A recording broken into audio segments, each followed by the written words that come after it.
le roi est bien disposé pour toi, et tous ses serviteurs t'aiment. Sois maintenant le gendre du roi.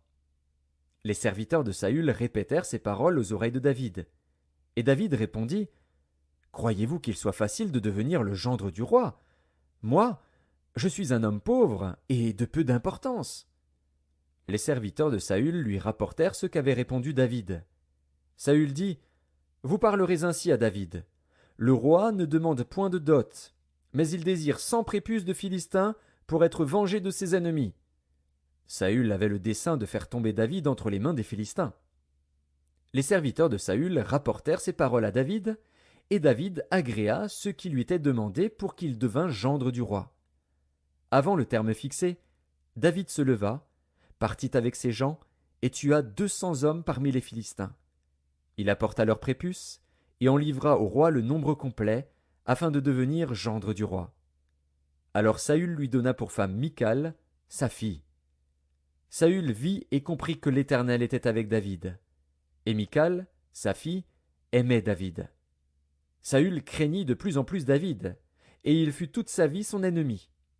Les princes des Philistins faisaient des excursions, et chaque fois qu'ils sortaient, David avait plus de succès que tous les serviteurs de Saül, et son nom devint très célèbre. 1 Samuel, chapitre 19. Saül parla à Jonathan, son fils, et à tous ses serviteurs, de faire mourir David. Mais Jonathan, fils de Saül, qui avait une grande affection pour David, l'en informa et lui dit, Saül, mon père, cherche à te faire mourir. Sois donc sur tes gardes demain matin, reste dans un lieu retiré et cache-toi. Je sortirai et je me tiendrai à côté de mon père dans le champ où tu seras. Je parlerai de toi à mon père, je verrai ce qu'il dira, et je te le rapporterai. Jonathan parla favorablement de David à Saül, son père. Que le roi, dit-il, ne commette pas un péché à l'égard de son serviteur David, car il n'en a point commis envers toi. Au contraire, il a agi pour ton bien. Il a exposé sa vie, il a tué le Philistin, et l'Éternel a opéré une grande délivrance pour tout Israël. Tu l'as vu, et tu t'en es réjoui. Pourquoi pécherais-tu contre le sang innocent, et ferais-tu sans raison mourir David? Saül écouta la voix de Jonathan, et il jura, disant, L'Éternel est vivant, David ne mourra pas.